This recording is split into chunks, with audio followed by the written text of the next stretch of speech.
நீங்கள் கேட்டுக்கொண்டிருப்பது உங்க அதிரை எஃப்எம்மில் அதிரை எஃப்எம் மகளிர் மட்டும். வெல்கம் பேக் நேயர்களே, நீங்க கேட்டுட்டு இருக்கீங்க அதிரை எஃப்எம் 90.4. நமது சமூகம் நமது நலன். அதிரை எஃப்எம் மகளிர் மட்டும் நிகழ்ச்சிக்கு உங்கள் அனைவரையும் வரவேற்கிறேன். நான் உங்க ஆர்ஜே ஃபாஹிரா. நேயர்களே, இன்னைக்கு நிகழ்ச்சியில யார் இணைந்திருக்காங்க, எந்த பெண் எந்த துறையில சாதிக்கக்கூடியவங்க, அவங்களுடைய அனுபவங்களை பகிர்ந்துக்க போறாங்க அப்படின்ற நிறைய விஷயங்களை தெரிஞ்சுக்க நீங்களும் ஆர்வத்தோட வெயிட் பண்ணிட்டு இருப்பீங்க அப்படின்னு நினைக்கிறேன். ஸோ இன்னைக்கு நிகழ்ச்சியில யாரு அப்படின்னு கேட்டீங்கன்னா, இவங்க திருநெல்வேலி பக்கத்துல இருக்க பாபநாசத்தை சேர்ந்த ஒரு தமிழ் ஆசிரியர் பொன் ரேகா அவர்கள். தமிழ் ஆசிரியர்னு சொல்றதுக்கே பெருமைப்படக்கூடிய அளவுக்கு ஒரு சிறந்த தமிழாசிரியரா இருந்துட்டு இருக்காங்க. அதே நேரத்துல திருக்குறள் சார்ந்த பல விஷயங்களையும் செஞ்சுட்டு இருக்காங்க. ஸோ இதை தாண்டி இவங்க யார், இவங்க என்னெல்லாம் செஞ்சுட்டு இருக்காங்க, இவங்களுடைய பயணம் சார்ந்த நிறைய விஷயங்களை பகிர்ந்துக்க நிகழ்ச்சியில இணைந்திருங்க. தொடர்ந்து கேளுங்க, மிஸ் பண்ணாம கேளுங்க. வாழ்த்துக்கள் மேம். உங்களை பத்தி நம்ம நேயர்கள் கூட ஷேர் பண்ணிக்கோங்க. வாழ்த்துக்கள் அம்மா. கல் தோன்றி மண் தோன்றா காலத்தை வாளோடு முன் தோன்றி மூத்த குடி என் தமிழ் குடி. அத்தகைய தமிழ் குடியில் பிறந்த ஒவ்வொரு தமிழனையும் இந்த தருணத்துல நான் வாழ்த்துகிறேன். அது மட்டுமல்லாமல் அதிரை பண்பலை நிர்வாகத்திற்கும் அதிரை பண்பலை தொகுப்பாளர்களுக்கும் மற்றும் நேயர்கள் அனைவருக்கும் என்னுடைய வாழ்த்துக்களை இந்த தருணத்துல தெரிவிக்கிறேன். என்னுடைய பெயர் என்ன அப்படின்னா பொன் ரேகா. நான் திருநெல்வேலி மாவட்டத்திற்கு பக்கத்துல இருக்கிற பாபநாசம் அப்படிங்கிறது தான் என்னுடைய சொந்த ஊர். தற்போது நான் கோயம்புத்தூர்ல இருந்துட்டு வரேன். நான் என்ன படிச்சிருக்கேன் அப்படின்னீங்கன்னா, டிப்ளமோ இன் கோஆபரேட்டிவ் ட்ரைனிங் முடிச்சிருக்கேன். பிகாம் எம்காம் முடிச்சு, அடுத்து பிலிட் படிச்சு எம்ஏ படிச்சுதேன். அதுக்கப்புறம் டிப்ளமோ இன் டீச்சர் ட்ரைனிங் முடிச்சேன். ஆசிரியர் தகுதி தேர்வு எழுதி இன்னைக்கு ஒரு ஊராட்சி ஒன்றிய நடுநிலைப்பள்ளி புதூருங்கிற ஊர்ல ஆசிரியரா பணியாற்றிட்டு இருக்கிறேன். நிறைய கவிதைகள் எழுதிட்டு இருக்கிறேன். பட்டிமன்றங்கள்ல நிறைய பேசிட்டு இருக்கிறேன். ஒரு சிறந்த பேச்சாளரா இருக்கணும் அப்படிங்கிறது என்னுடைய முதன்மையான நோக்கம். நிறைய கட்டுரைகள் எழுதுறேன், ஆய்வு கட்டுரைகளை சமர்ப்பிச்சுட்டு இருக்கிறேன், குறும்படங்கள் இயக்கி வந்துட்டு இருக்கிறேன். இதற்கு மேல நான் என்ன பண்ணிருக்கேன் அப்படின்னீங்கன்னா, ஒரு 10 உலக சாதனைகள் படைத்திருக்கிறேன்.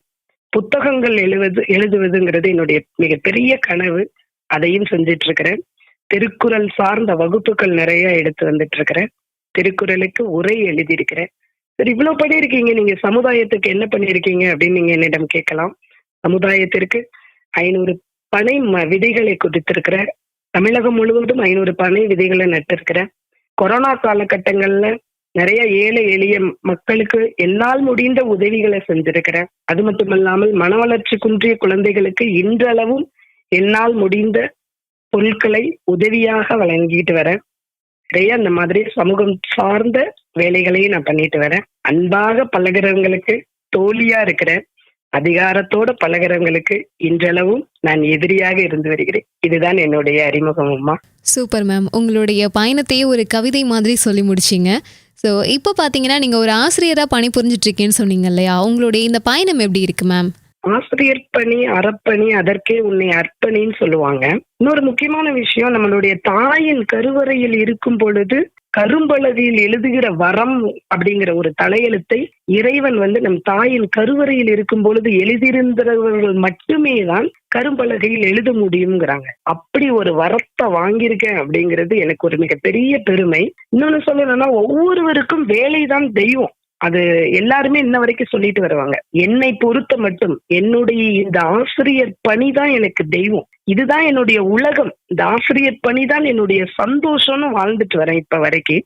ஏன் அப்படின்னா, அந்த அளவுக்கு இந்த ஆசிரியர் பணியை நான் நேசிக்கிறேன். எவ்வளவு வருத்தங்கள், எவ்வளவு கவலைகள், எவ்வளவு மன கஷ்டங்கள் இருந்தா கூட அந்த வகுப்பறைக்குள்ள நுழையும் பொழுது குழந்தைகளோட முகத்தை பார்க்கும் போது அத்துணை விஷயங்களும் பஞ்சா பறந்து போயிடும். ஒரு உதாரணத்துக்கு சொல்ல வேண்டும் என்றால், என் அருகில் உள்ள வகுப்பறையில் இருக்கக்கூடிய ஒரு மாணவன், அவன் எல்கேஜி தான் படிக்கிறான். அந்த மாணவனுடைய பெயர் முத்துசுதன். நான் அன்னைக்கு வகுப்பறைக்கு வெளியே நின்று கொண்டு ஒரு சின்ன வேலை நிமித்தமாக நிற்கிறேன். அவன் என்னுடைய பெயரை பொன்ரேகா டீச்சர் அப்படின்னு கூப்பிடுறான். இந்த பொன்ரேகா டீச்சர் அப்படிங்கன்னு எனக்கு ரொம்ப ஆச்சரியமாக திரும்பி பார்த்து அந்த மாணவனை என் அருகில் அழைத்து மீண்டும் ஒரு முறை சொல்லையா அப்படின்னு கேட்டு, அந்த மாணவன் மீண்டும் ஒரு முறை பொன்ரேகா டீச்சர், அவன் என்ன அடிக்கிறான் அப்படின்னு சொன்னான். அந்த பொன்ரேகா டீச்சர் அப்படிங்கிறது அவன் வாயில் இருந்து என்னுடைய காதில் செல்லும் பொழுது அது ஒரு மிக அமுதமான்று இருந்தது எனக்கு. இப்பவும் நான் சில நேரங்களில் சோர்வாக இருக்கும் பொழுது அந்த முத்துசுதன்கிற ஒரு மாணவன் எனக்கு மிகப்பெரிய ஒரு எனர்ஜி மாதிரி இருப்பான். அழகா எனக்கு என் பேர் சொல்லு தம்பி அப்படின்னு கேட்க, பொன்ரேகா டீச்சர் அப்படின்வா. அந்த அழுத்தம் திருத்தமாக என் பெயரை அவன் உச்சரிப்பது மிக அழகாக எனக்கு தெரியும். ஏனென்றால் ஒவ்வொரு மாணவனையும் நான் அந்த அளவு ரசிப்பு திறமையுடனும் ஆர்வத்துடனும் அவர்களுடைய செயல்பாடுகளை மிக நுண்ணியமாக கவனிக்கும் விதமாகத்தான்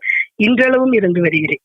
இந்த அரசு பள்ளிக்கு நான் 9 வருடங்கள் ஆகிறது. ஒவ்வொரு வருடமும் என்னிடம் படித்துவிட்டு செல்லும் மாணவர்கள் காலம் கடந்து சென்றால் கூட என் பெயரை உச்சரிச்சுட்டே இருக்கணும். பொன்ரேகா டீச்சர்னு ஒரு டீச்சர்ட்ட நான் படிச்சேன், இவ்வளவு விஷயங்கள் எனக்கு கத்துக் கொடுத்தாங்க அப்படிங்கிறது. அந்த மாணவன் என்னை மறக்காத அளவிற்கு அவன் மனதிற்குள் நான் செல்ல வேண்டும்ங்கிறது தான் என்னுடைய முதன்மையான நோக்கம். ஆசிரியர் பணிங்கிறது பாடம் நடத்துவதோடும் இல்லை பாட புத்தகங்களை திருத்துவதோடும் பாட ஏடுகளை திருத்துவதோடு மட்டுமல்லாமல் மாணவனின் மனதிற்குள் எந்த ஒரு ஆசிரியர் இடம் பிடிக்கிறாரோ அவரே சிறந்த ஆசிரியர். என்னை போல அவன் எழுதணும், என்னுடைய எழுத்து மிக அழகாக இருக்கும் சொல்லுவாங்க.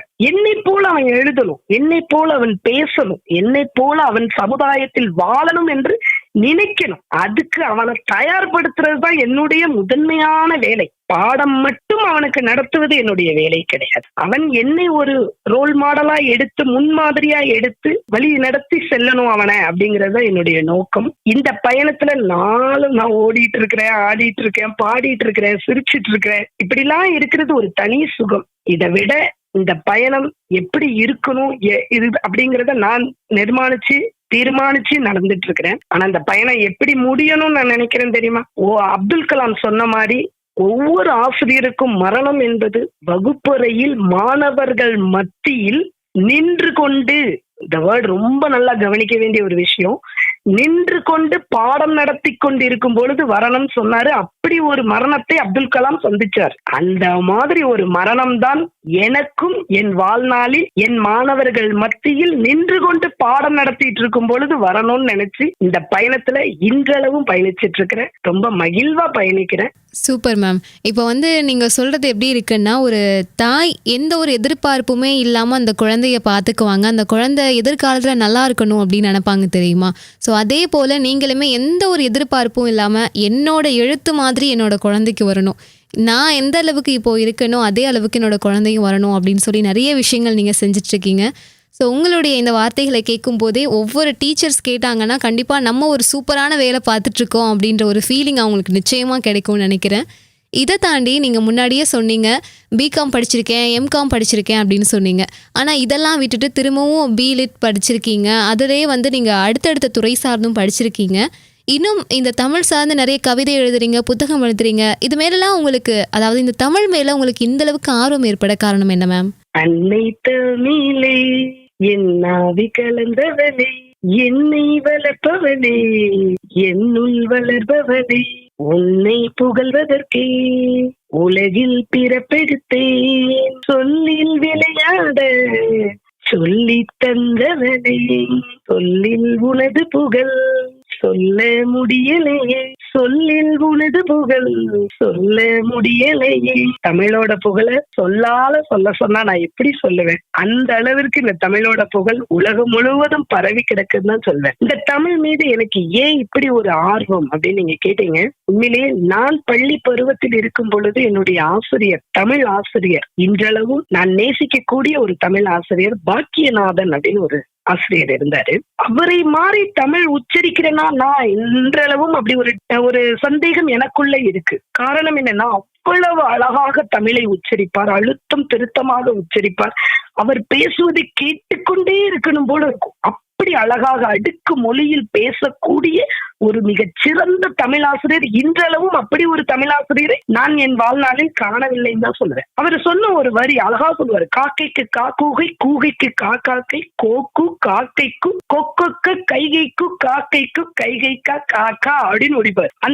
இந்த பாடல அவர் 9th நான் 9ஆம் வகுப்பு படிக்கும் பொழுது அவர் அந்த வகுப்பறையில அவர் சொன்னது. இந்த மாதிரினா நீங்க கத்துக்கிடணும் அப்படின்னு நிறைய விஷயங்களை எங்களுக்கு அந்த வகுப்பறையில அவர் சொல்லி கொடுத்தாரு. இன்றளவும் நான் பாக்கியநாதன் சார் அப்படின்னாலே அடுத்த செகண்ட் அவருடைய தமிழ் மீது இருக்கக்கூடிய ஆர்வம், அவருடைய தமிழ் பேச்சு தான் எனக்கு அந்த அளவுக்கு ஞாபகத்துக்கு வரும். சிறு வயதிலேயே நிறைய மேடை பேச்சுகள்ல பேசியிருக்கேன், பேச்சு போட்டிகள்ல கலந்துருக்கிறேன். ஜெயிக்கிறோமோ தோக்குறோமோ கலந்துக்கணும், இங்க அதுதான் முக்கியம். என் மாணவர்கள்ட்டே நான் அதான் சொல்லுவேன், எங்க பார்த்தாலும் தமிழை பிழை இல்லாமல் எழுதணும்னு இப்ப வரைக்கும் நினைக்கிறேன். ஒரு சிறு சந்தேகம் வந்தாலும் உடனே எனக்கு மூத்தோரா இருக்கக்கூடிய தமிழ் சான்றோர்கள் யாரையாவது தொடர்பு கொண்டு அந்த தமிழ் சார்ந்த ஐயா அந்த இடத்துல என்ன போடணும் எனக்கு சரியா தெரியல, கொஞ்சம் விளக்கம் கொடுங்களேன். நேத்து கூட காணொளி அதுக்கு என்ன லகரம் வரும் நமக்கு அப்படிங்கறத நான் ஒரு டவுட்டா அவங்ககிட்ட போய் கேட்கிறேன், ஐயா எனக்கு இதை தெளிவுபடுத்துங்க அப்படின்னு சொல்லி. ஆனா கூடுமான வரைக்கும் தமிழை தவறில்லாமல் எழுதணும், அதுதான் ரொம்ப முக்கியம்.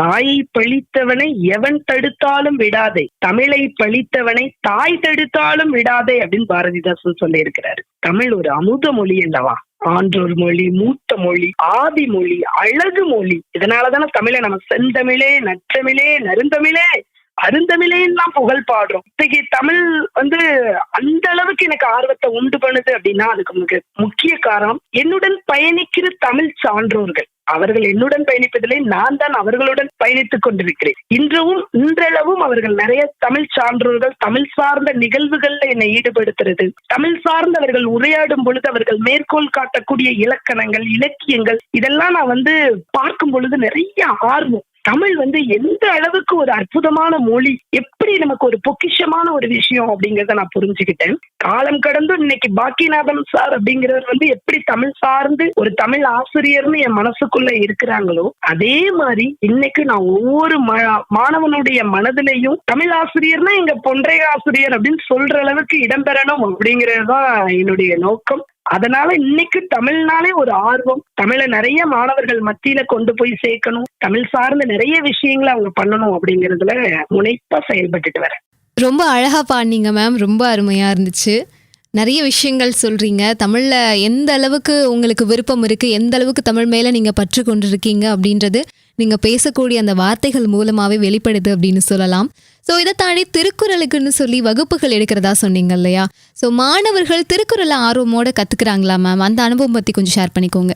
அனைவருக்குமான ஒரு நூல் அப்படின்னா நான் என்ன சொல்லுவேன்னா திருக்குறளை தான் சொல்லுவேன். அற்புதமான நூல், நமக்கு கிடைச்ச ஒரு பொக்கிஷம் அப்படின்னு பாத்தீங்கன்னா அது திருக்குறள் தான். எல்லா தகவல்களும் அதுலயே இருக்கு. அந்த ஒரு புத்தகத்தை 1330 குறளையும் படிச்சு மனப்பாடம் பண்ணி அதன் வழி நடங்கன்னு சொல்ல, ஏதாவது ஒரு குறளை படிச்சு அந்த குறள் வழியில இருக்கக்கூடிய பொருள் வழியில நடங்க அப்படின்னு தான் நான் சொல்லுவேன். ஒவ்வொரு அதிகாரமும் பாத்தீங்கன்னா நம்ம வாழ்க்கையோட தொடர்பு உடையது.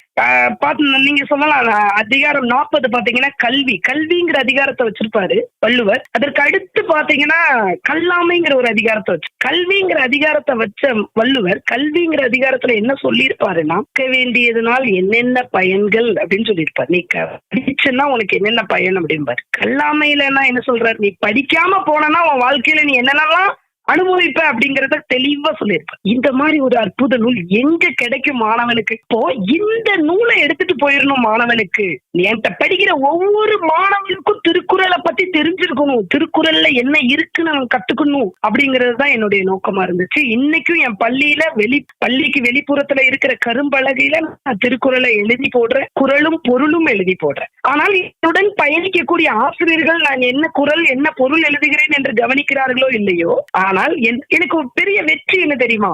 அதுல அந்த பள்ளியில காலை உணவு திட்டத்தில் வேலை பார்க்கக்கூடிய ஒரு சமையலர், ஒரு பெண்மணி, நான் எழுதும் ஒவ்வொரு குறளையும் ஒவ்வொரு நாளும் நின்று வாசித்து விட்டு செல்லுவா. அப்போ அந்த குறள் மீது எவ்வளவு ஒரு ஆர்வம் அந்த பெண்மணிக்கு. ஆனா டெய்லி பார்ப்பேன், அவங்க அழகா நான் எழுதும் போது நின்றுட்டே இருப்பாங்க, எழுதி முடிக்கிற வரைக்கும் நிற்பாங்க. தமிழக அரசு இப்போ ஒரு கலை திருவிழான்னு ஒண்ணு அறிமுகப்படுத்தி இருந்தாங்க. அந்த திருவிழால திருக்குறள் ஒப்புவித்தல் போட்டின்னு ஒண்ணு கொண்டு வந்தாங்க. எங்களை மாதிரி ஆசிரியர்களுக்கு அதுதானங்க வரோம், திருக்குறளை கொண்டு போய் சேர்க்கணும்னா இப்படி ஏதாவது ஒரு போட்டி நடத்தணும், அந்த போட்டிக்கு ஒரு பரிசு கொடுக்கணும், கண்டிப்பா படிச்சிருவாங்க மாணவர்கள். அப்ப திருக்குறள் போட்டி படிக்கணும் அப்படிங்கும் போது அனைத்து மாணவர்களையும் எல்லாருக்குமான வாய்ப்பை கொடுக்கிறோம். நீ தான் படிக்கணும், இவன் தான் படிப்பான், அவன் படிக்க மாட்டான் அப்படிலாம் கிடையாது. எல்லாரும் ஒன்று, எல்லாருக்கும் எல்லாம் இருக்காரு என் வள்ளுவர். அப்படிங்கும் போது அனைத்து மாணவர்களுக்கும் திருக்குறள் எழுதி கொடுத்து படிங்க. யார் முயற்சி பண்றியோ முயற்சி பண்ணுங்க, அதுக்கப்புறம் தேர்வு பண்ணி நம்ம செலக்ட் பண்ணி யாரை தேர்ந்தெடுக்கணுங்கிறத நம்ம பாத்துக்கிடுவோம்னு சொல்லி சொன்னேன். நிறைய மாணவர்கள் போட்டி படிச்சாங்க. அதுல குறிப்பிட்ட மாணவர்களை தேர்ந்தெடுத்தோம்.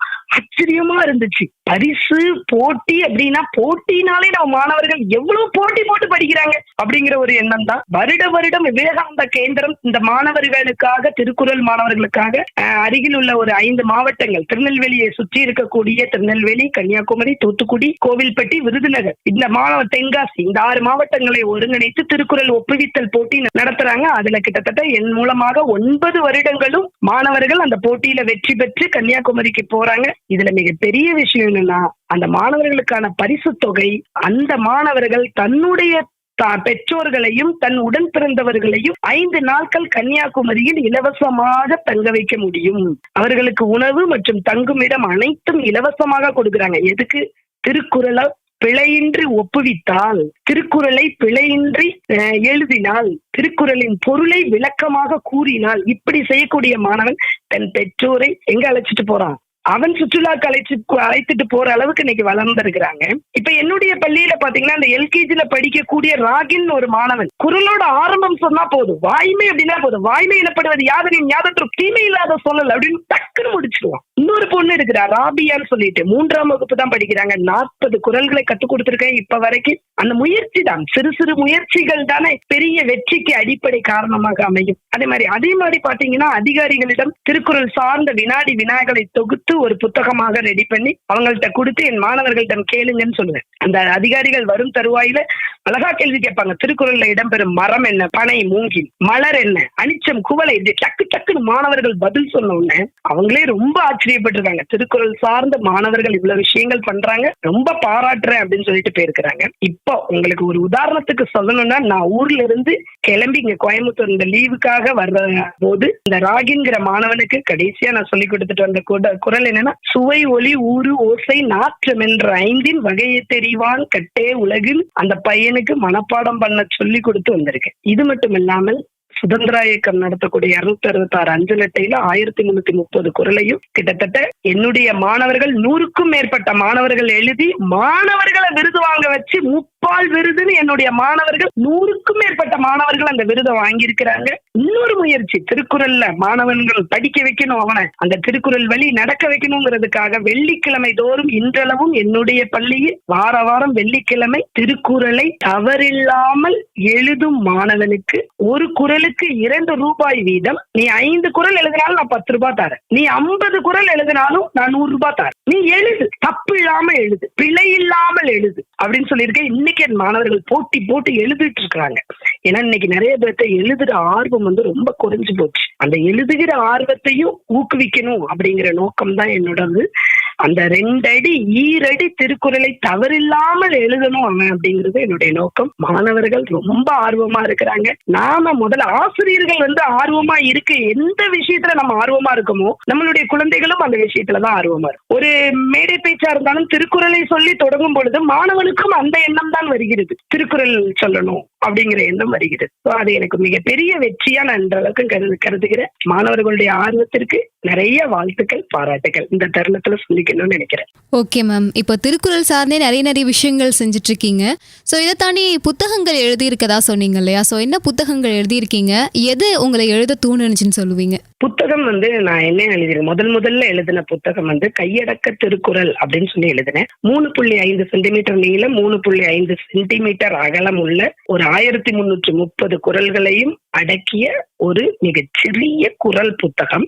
இதை ஜாக்கி புக் ஆஃப் வேர்ல்ட் ரெக்கார்டு அப்படிங்கிற அந்த ரெக்கார்டு இதை ஒரு மிக குறுகிய குறள் புத்தகம்னு அங்கீகரிச்சிச்சு. இந்த புத்தகத்தை தாண்டி அடுத்து என்ன புத்தகம் எழுதினேன் அப்படின்னா, தமிழியில் நாலடியார் அப்படின்னு ஒரு புத்தகம் எழுதினேன். தமிழி அப்படின்னா என்னன்னா, இந்த தமிழ் இன்னைக்கு நாம எழுதிட்டு இருக்கிற தமிழோட ஆதி வடிவம் தான் தமிழி. அந்த தமிழில இருந்து பிறந்ததுதான் இந்த தமிழ். அந்த தமிழியை தாண்டி வட்டெழுத்து, வட்டெழுத்தை தாண்டி கிறந்த எழுத்து, கிறந்த எழுத்தை தாண்டி தான் இன்னைக்கு நாம எழுதிட்டு இருக்கிற இந்த தமிழ் எழுத்து. அப்போ நான் நேசிக்கக்கூடிய, நான் காதலிக்கக்கூடிய இந்த தமிழின் ஆதி வடிவம் என்ன அப்படின்னு இந்த கொரோனா காலகட்டத்துல அதற்கான பயிற்சி வகுப்புகளுக்கு போய் அந்த பயிற்சி வகுப்புகள்ல, இணைய வழி பயிற்சி வகுப்புகள்ல கலந்துக்கிட்டு இந்த தமிழ் எழுத்தை கத்துக்கிட்டேன். இந்த தமிழ் எழுத்துல திருக்குறளை எழுதாம நாலடியாரை எழுதினேன். நாலடியாருங்கிறது நீங்க இப்பவும் நினைக்கல, ஏன் இந்த அம்மா திருக்குறளை நான் 5 லெட்டர்லயே தமிழில் எழுதினேன், அது அதுக்கப்புறம் நான் சொல்றேன். நாலடியாரை ஏன் எழுதினேன்னா, திருக்குறளை எப்படி நம்ம பாக்குறோமோ அதற்கு இணையான ஒரு நூல்னா நாலடியார். திருக்குறள்ல எப்படி முப்பால் இருக்கிறதோ அதே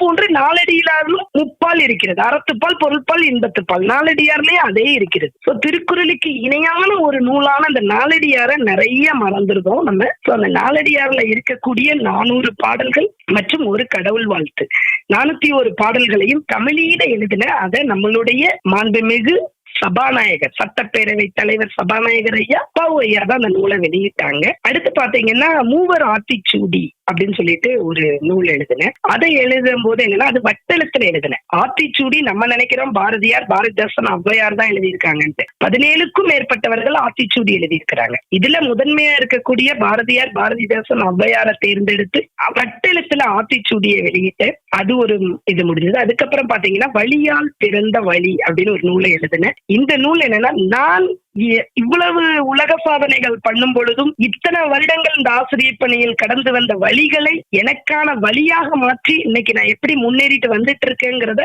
ஒரு புத்தகமா எழுதணும் அப்படிங்கிறதுக்காக தான் அந்த புத்தகத்திற்கு பெயரே வழியால் பிறந்த வழி அப்படின்னு வெளியிட்டேன். இப்போ போன மாதம் 100 நாட்காட்டி அப்படிங்கிற ஒரு நூல் வெளியிட்டேன். அது என்ன அப்படின்னு பாத்தீங்கன்னா 2025 இருந்து 2125 வரைக்கும் உள்ள நாள்காட்டி கேலண்டர். உங்களுக்கு இந்த வருடம் இன்னைக்கு இந்த கிழமை அப்படின்னா 2100ல இந்த கிழமை என்னவா இருக்கும் அப்படிங்கிறத பாக்குறதுக்கான ஒரு நாள்காட்டியை ரெடி பண்ணேன். அதையும் நம்மளுடைய மாண்புமிகு சபாநாயகர் அப்பாவு ஐயா தான் அந்த நூலையும் வெளியிட்டாரு. மிகப்பெரிய வாழ்த்துக்களை சொன்னாரு. ஆசிரியர்கள் ஒவ்வொருவரும் இவ்வளவு துடிப்போடும் இவ்வளவு புதுமையான கண்டுபிடிப்புகளை உருவாக்குபவர்களாகவும் இருக்க வேண்டும் என்று தமிழாசிரியராய் இருந்து நம்மளுடைய சபாநாயகர் எனக்கு மிகப்பெரிய பாராட்டுக்களை தெரிவித்தாரு. அது எனக்கு ஒரு மிகப்பெரிய பலமா இருந்துச்சு. அடுத்து பாத்தீங்கன்னா இப்போ ஒரு நூல் எழுதிட்டு இருக்கிறேன். அந்த நூல் பேரை கேட்டா உங்களுக்கே ஒரு சிரிப்பு வரும். என்ன நூல் அப்படின்னா போச்சு அப்படின்னு எழுதிட்டு இருக்கிறேன். புதுமையா எழுதணும். நம் நூல் பெயரை பார்த்த உடனே படிக்கணுங்கிற ஒரு எண்ணம் வரும். நிறைய ஏன் இந்த ஆர்வம் உங்களுக்கு வந்துச்சு, நூல் எழுதுறதுல ஏன் உங்களுக்கு இந்த ஆர்வம் நீங்க என்கிட்ட கேட்டீங்க. உண்மையிலேயே இது ஒரு நல்ல ஒரு சிறந்த கேள்வியா நான் பாக்குறேன். நிறைய நூலகத்துக்கு போயிருக்கிறேன். அந்த நூலகத்திற்கு மத்தியில் நிற்கும் பொழுது நமக்கு ஒரு மிகப்பெரிய ஆனந்தம் வரும். அதுல ஒரு நூல் கூட நம்மளோட தான் இருந்திருக்காது நான் எழுத ஆரம்பிக்கிறதுக்கு முன்னக்குட்டி. ஆனா அது ரொம்ப பிடிக்கும். அதுக்கப்புறம் பாத்தீங்கன்னா நாகர்கோவில்ல தமிழ் குளவின்னு ஒரு ஐயா இருக்கிறார். ஒரு திருக்குறள் அமைப்பு வச்சு நடத்திட்டு வரவர் தான். அவருடைய இல்லத்திற்கு செல்ல வேண்டிய ஒரு சூழல் அந்த இல்லத்துல கொண்டு போயிருக்கேன்னா, அப்ப அவருடைய இல்லத்துல இருக்கக்கூடிய ஒரு நூலகம் வச்சிருக்கிறாங்க. அந்த நூலகத்துக்குள்ள போய் பாக்குறேன். என்ன ஒரு வாசனை தெரியுமாங்க. என்ன பூக்களுக்கு நறுமணம் தான் நான் கேள்விப்பட்டிருக்கேன். புத்தகங்களுக்கு கூட நறுமணங்களா? அதை உணர்ந்த இடம், அந்த இடம் அற்புதமான ஒரு மனம். ஆயிரக்கணக்கான புத்தகங்கள், 4000 புத்தகங்கள் இருப்பதாக அவர் கூறினார். கணக்கெடுக்கவில்லை அம்மா அப்படின்னார். 4000 புத்தகங்களுக்கு நடுவில் நான் ஒரு கொசுவாகவோ ஈயாகவோ சிறு உயிரினமாகத்தான் தெரிகிறேன். உருவத்தில் வேணா நாம் பெரிதாக இருக்கலாம், பட் அந்த புத்தகங்களுக்கு நடுவில் நாம் ஒன்றுமே இல்லையே அப்படின்னு எனக்கு தோணுச்சு. அடுத்து பாத்தீங்கன்னா உலக திருக்குறள் மையத்துல இருக்க குமரி சிலைன் ஐயா நிறைய புத்தகங்கள் எழுதுறாங்க. நிறைய புத்தகங்கள் அவர்களுடைய புத்தகங்களை வாசிக்கும் பொழுது நமக்காக ஒரு தன்னம்பிக்கை பிறக்குது. அந்த அளவுக்கு ஒரு சந்தோஷம் இருக்குது. அப்போ புத்தகங்கள் எழுதணும்னா அது எப்படி இருக்கணும், வித்தியாசமா இருக்கும். அந்த புத்தகங்கள் புதுமையா இருக்கணும், மக்கள் மத்தியில கொண்டு போய் சேர்க்கணும். இந்த அம்மா இவ்வளவு கஷ்டப்பட்டு இருக்காங்களா, இவ்வளவு கஷ்டப்பட்டுதான் அந்த வெற்றியை கண்டிருக்காங்களா. வெற்றிங்கிற கனி அவ்வளவு சாதாரணமானது கிடையாது. வைத்து பார்க்கும் போது இனிக்கத்தான் செய்யும். ஆனால் அதை கையில் பறிக்க வரைக்கும் எவ்வளவு கஷ்டங்கள், எவ்வளவு வேதனைகள். நாம இல்லைனாலும் நம்ம இடத்துல என்ன இருக்கணும். பொன்றைக்கான் ஒருத்தி இந்த உலகத்திலேயே விட்டு மறைந்தால் கூட அவளுடைய புத்தகங்கள் அங்க இருக்கணும். கடந்து வந்த பாதை சும்மா இல்ல. எவ்வளவு ஏமாற்றங்கள், எவ்வளவு வலிகள், எவ்வளவு தோல்விகள், துரோகங்கள், அழுகைகள் எல்லாத்தையும் கடந்துதான் இன்னைக்கு இந்த வெற்றி. இந்த வெற்றியை நான் என்ன சொல்லுவேன் அப்படின்னா, இது வெற்றிங்கிறத விட என்னுடைய வழியால் பிறந்த வழி நூல் எழுத நான் நிறைய டைம் அழுதேன். அதை மகிழ்ச்சியா நினைச்சேன். ஆனந்த கண்ணீருங்கிறது அதுதானான்னு கூட எனக்கு தோணுச்சு. அப்பதான் உணர்றோம், ஒருத்தங்களை பார்த்து ஆனந்தமா அழுறதை விட நம்மளுடைய கதையை நாமே எழுதும் பொழுது அழுறோம் பாத்தீங்களா, அதுதான் உண்மையிலேயே ஆனந்த கண்ணீர். அது மாதிரி இறையன்பு ஐயாவோட புத்தகங்கள் நிறைய வாசிச்சிருக்கேன், நிறைய எழுதியிருக்கோம். என்ன பொறுத்த மட்டும் எப்படி தெரியுமாங்க, நான் எழுதுற புத்தகம் உள்ளதை உள்ளபடி எழுதுவேன். எனக்கு என்ன தோணுதோ அதை எழுதுவேன். என் வாழ்க்கையில நான் என்ன அனுபவிச்சனோ அதை எழுதுவேன். உங்களை சாடி எழுதக்கூடாதா, எழுதவில்லை. நான் அந்த கருத்துக்களை வேறு விதமாக கொண்டு உங்களிடம் சேர்த்து விடுவேன்.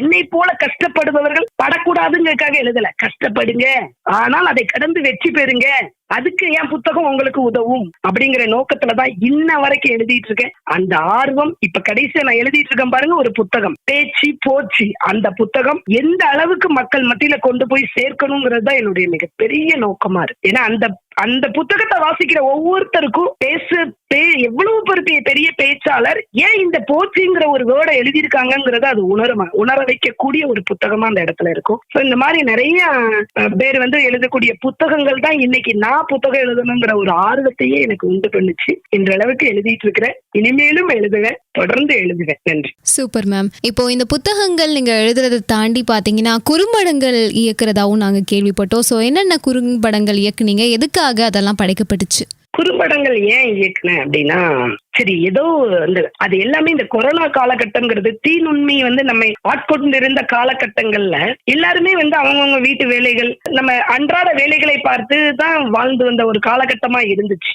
பட் அந்த காலகட்டம் எனக்கு மிகப்பெரிய ஒரு வரமான காலகட்டம்னு சொல்லுவேன். வீட்டை விட்டு வெளியவே போகல, நம்ம எல்லாருமே வீட்டுக்குள்ளேயே முடங்கி போய் கிடக்குறோம். அப்படி இருக்க காலகட்டத்துலதான் சமுதாயத்தில் நேர்மை அப்படிங்கிற ஒரு குறும்படத்தை எடுக்கிறேன். இது எப்படி எடுக்கிறோம்னா, கொரோனா காலகட்டங்கள்ல ஆல்பா ஞான சபா ட்ரஸ்ட் அப்படின்னு சொல்லி ஒரு ட்ரஸ்ட் வச்சிருந்தாங்க. இந்த போட்டிய அறிவிக்கிறாங்க.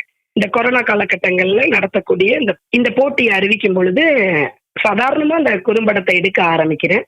ஒரு சமுதாயத்துல ஒரு சின்ன சின்ன விஷயங்கள்ல கூட நம்ம எவ்வளவு நேர்மையா இருக்கணும் அப்படிங்கறத மையப்படுத்தி இந்த குறும்படம் எடுத்தேன். இது தமிழ்நாடு முழுவதும் இந்த போட்டி நடைபெற்றுட்டு என்னுடைய குறும்படம் தான் சிறந்த குறும்படமாக தேர்ந்தெடுத்தாங்க.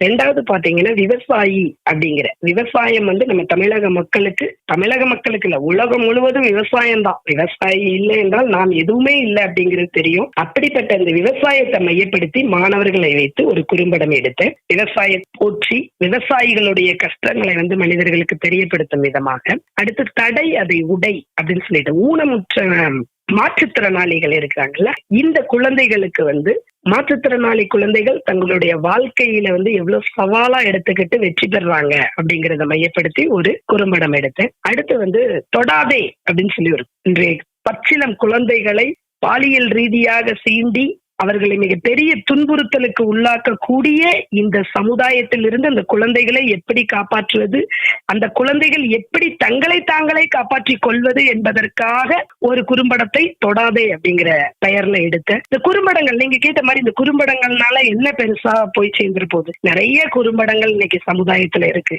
நிறைய குறும்படங்கள் நிறைய பாடங்களை கற்றுக் கொடுக்கு. படங்கள் இல்ல, அவை அனைத்தும் பாடங்கள் தான் நான் சொல்லுவேன். குறும்பாடங்கள் அப்படின்னு அதுக்கு பேர் வைக்கலாம். எனக்கு தெரிந்து மிக அற்புதமான பாடங்களை கற்றுக் கொடுக்குது. இதன் மூலமாக ஒரு ஆசிரியரா இருந்து என்னால இந்த குறும்படமும் எடுக்க முடியும் அப்படிங்கிற ஒரு சிறு முயற்சியினாலதான் அதை கையில் எடுத்து அதை செஞ்சுட்டு வந்தேன். இது ஒரு மிகப்பெரிய வாய்ப்பாகவும் நான் இன்றைக்கும் கருதிட்டு வரேன். Super ma'am. இப்போ பார்த்தீங்கன்னா நீங்கள் நிறைய விஷயங்கள் பண்ணிட்டு இருக்கீங்க. புத்தகங்கள் எழுதுறதா இருக்கட்டும், அல்லது குறும்படங்கள் எடுக்கிறதா இருக்கட்டும், ஆசிரியரா இருக்கட்டும், கவிதைகள் எழுதுறதா இருக்கட்டும். ஸோ இந்த மாதிரி நிறைய விஷயங்களை நீங்கள் செஞ்சுட்டு இருக்கீங்க.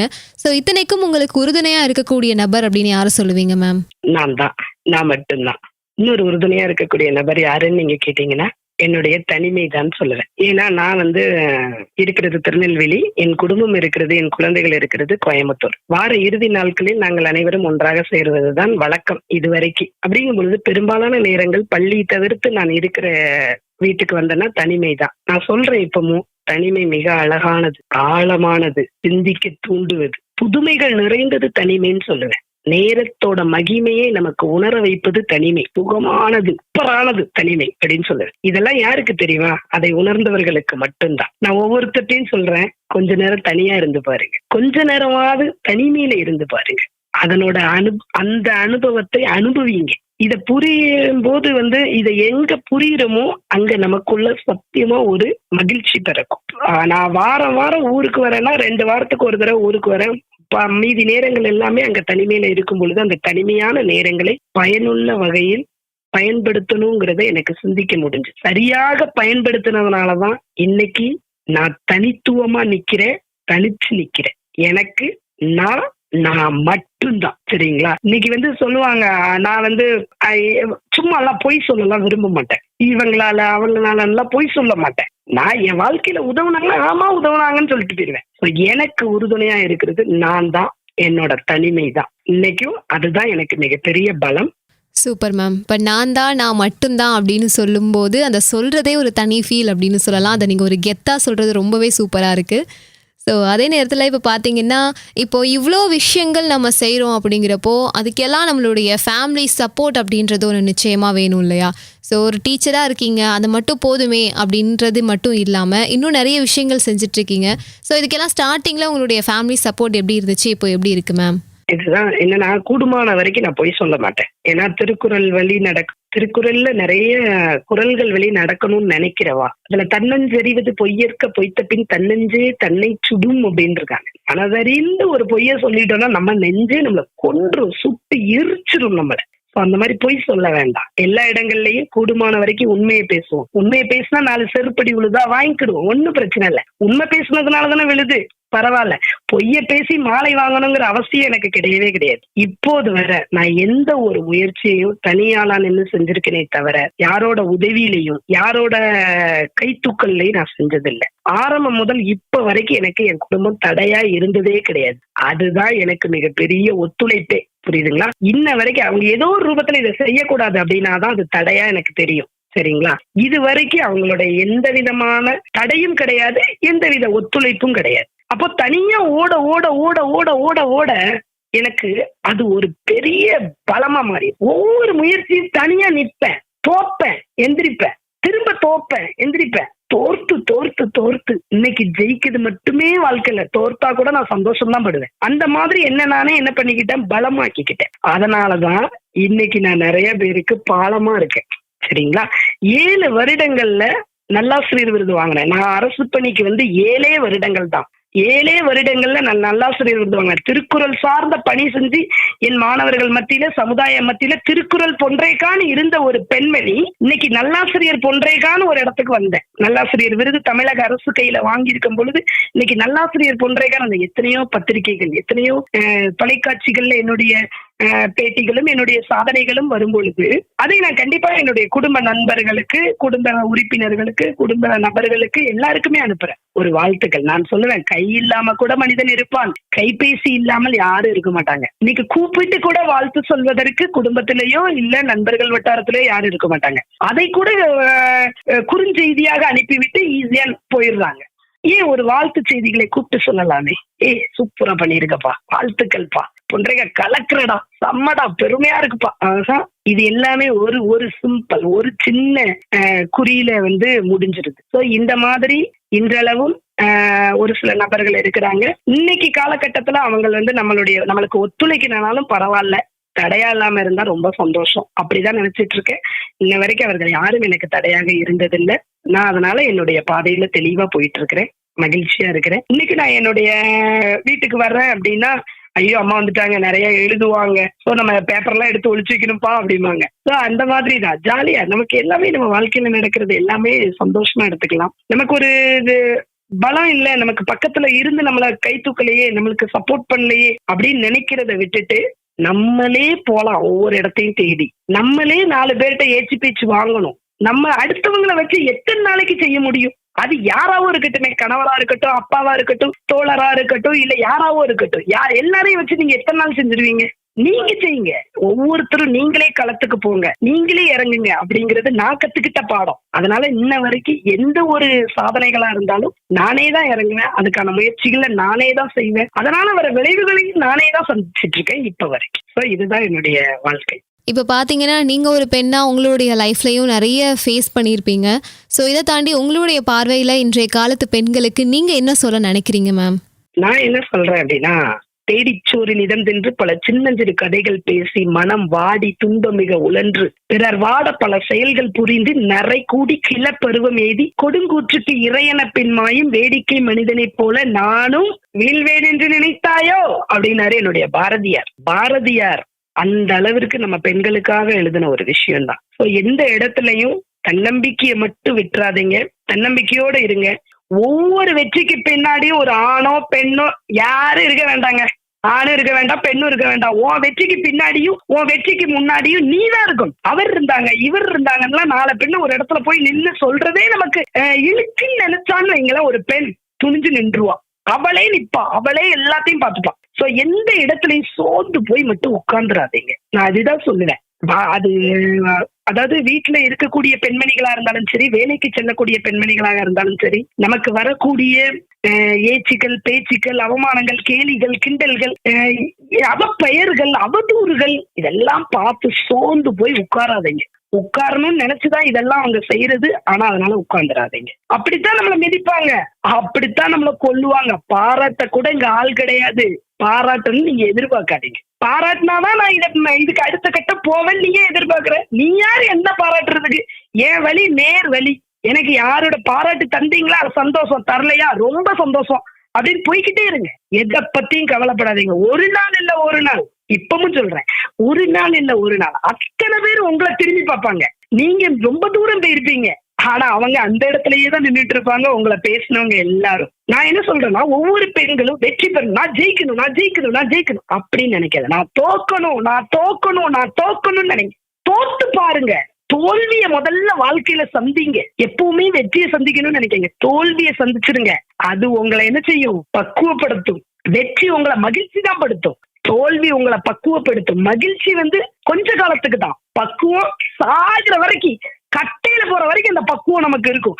அந்த பக்குவம் நமக்கு வேணும்னா நாம வாழ்க்கையில தோக்கணும். தோத்துருங்க.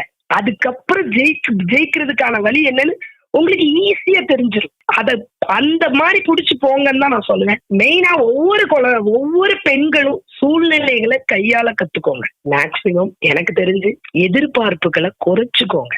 அது மட்டும் இல்லாம உங்களை அடிக்கடி நீங்க புதுப்பிச்சுக்கோங்க. நிறைய உங்களுக்கு நல்ல துணிமணிகள் உடுத்தணும்னு ஆசை இருக்கா? உங்களை நீங்களே சிகை அலங்காரம் பண்ணிக்கணும்னு ஆசை இருக்கா? பண்ணிக்கோங்க. என்ன பண்ணா நீங்க மகிழ்ச்சியா இருப்பீங்களோ அதை தேர்ந்தெடுத்து பண்ணுங்க. இப்படியாவது பெண்கள் எல்லாரும் முன்னேறிடுங்க. அவ்வளவுதான் நான் சொல்லுவேன். ஒருபோதும் கைவிட்டுறாதீங்க. வலிக்கும், அழுக வரும். அழுக வருதா அழுதுடுங்க. ஆனா யார் முன்னாடி மட்டும் அழுதுடாதீங்க. எவன் முன்னாடியும், அது கட்டின கணவனாக இருந்தாலும் சரி, பெற்ற தகப்பனாக இருந்தாலும் சரி, நம்மளை நாம் பெற்றெடுத்த பிள்ளையாக இருந்தாலும் சரி, அவர்கள் முன்னாடி மட்டும் நம் கண்களில் இருந்து ஒரு பொழுதும் ஒரு துளி கண்ணீர் கூட வந்துவிடக்கூடாது. உங்களை போல முன்னேற துடிக்கும் பெண்களை போய் சந்தியுங்க. அவங்களை பாராட்டுங்க. நம்மளுக்கு தான் கிடைக்கல, நம்ம பாராட்டாது மற்றவங்களுக்கு கிடைக்கட்டுமே. நம்மள மாதிரி முன்னேறிய பெண்கள், மற்றவர்களை முன்னேற துடிக்கும் பெண்களை நிறைய பாராட்டுங்க. நல்ல நல்ல வார்த்தைகள் சொல்லுங்க. அந்த பாராட்டுக்கு ஏங்கி போய் நாம இருக்கிற மாதிரி அவங்களும் ஏங்கி போய் இருந்துடக்கூடாது. அடுத்த தலைமுறைக்கு நம்ம பாராட்ட கற்றுக் கொடுக்கணுங்கிறத ஒரு பொழுதும் மறந்துடாதீங்க. மனம் திறந்து பாராட்டுங்க. இப்பவும் சொல்றேன், தனிச்சிருங்க, சுயமா இருங்க. தடைகளை கண்டு ஒரு பொழுதும் பயப்படாதீங்க. தடை அதை உடை, ஒரு சரித்திரம் படை நாங்க. சரிங்களா? வாய்ப்பு வரும் வரை குதிரை வேகத்தில் ஓடு, வாய்ப்பு வந்து விட்டால் குதிரையை விட வேகமாக ஓடுன்னு சொல்லியிருக்காங்க. அதனால பெண்களே, உங்களுக்கான வாய்ப்புகள் கிடைச்சிட்டா குதிரையை விட வேகமா ஓடுங்க. உங்களை எதிர்க்கிற எந்த சக்தியை பத்தியும் கவலைப்படாதீங்க. எவ்வளவு பெரிய ஆயுதங்களை பத்தியும் கவலைப்படாதீங்க. போய்கிட்டே இருங்க. கண்டிப்பா ஜெயிப்பீங்க. இதே மாதிரி ஒரு நாள் இல்ல ஒரு நாள் நம்ம மிகப்பெரிய உச்சத்துல இருப்போம். அன்னைக்கு தெரியும் நாம எதையும் பொறுப்பெடுத்தாம ஓடினதுனாலதான் இன்னைக்கு இந்த வெற்றி அப்படிங்கிறது.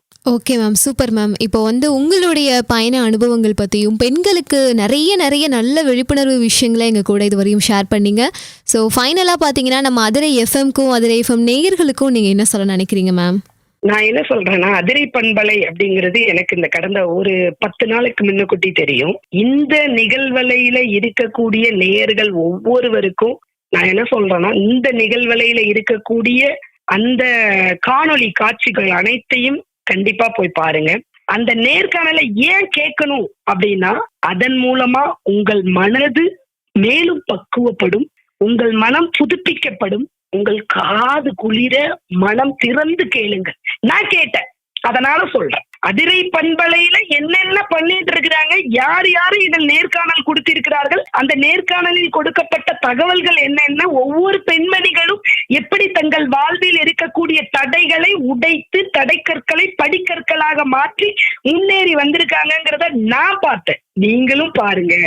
நான் கடந்து வந்த பாதை உங்களுக்கு என்னன்னு இப்ப நான் சொல்லியிருக்கேன். இதை நீங்க பாப்பீங்க. என்ன மாதிரி பெண்கள் எத்தனை பேர் தங்களுடைய வாழ்க்கையில கடந்து வந்திருக்காங்க. 10 சாதனைகள் பண்ணோங்கிறது இல்ல, 10 சாதனை, உலக சாதனையும் எத்தனை சோதனைகளை கடந்து பண்ணன்னு எனக்கு மட்டும்தான் தெரியும். இதே மாதிரி பெண்களுடைய பேச்சுக்களை கேட்கும் பொழுது கண்டிப்பாக உங்கள் ஒவ்வொருவருக்குள்ளும் தன்னம்பிக்கை பிறக்கும், மனம் மகிழ்ச்சி அடையும், மனம் உற்சாகம் அடையும். அதிரை பண்பலை அற்புதமான வாய்ப்பை உங்களுக்கு கொடுத்திருக்கு. அந்த வாய்ப்பை நீங்க எல்லாரும் காதுக்குள்ளிர போய் கேட்டு மகிழுங்கள் நான் சொல்றேன். இந்த நேர்காணல் கொடுக்கும் அளவிற்கு இந்த இடத்துக்கு நான் வந்திருக்கேன்னா நான் ஏதோ பண்ணிருக்கேன், ஏதோ ஒரு துளி பண்ணிருக்கேன். அதனாலதான் பொன்ரேகாங்கிறவங்க யாரு அப்படிங்கிறத தேர்ந்தெடுத்து இன்னைக்கு அதிரை பண்பலை மிக அற்புதமான, பொக்கிஷமான, அழகான, என்னுடைய கருத்துக்களை முன்வைக்கக்கூடிய ஒரு தளமாக ஒரு வாய்ப்பை எனக்கு வழங்கி இருக்கு.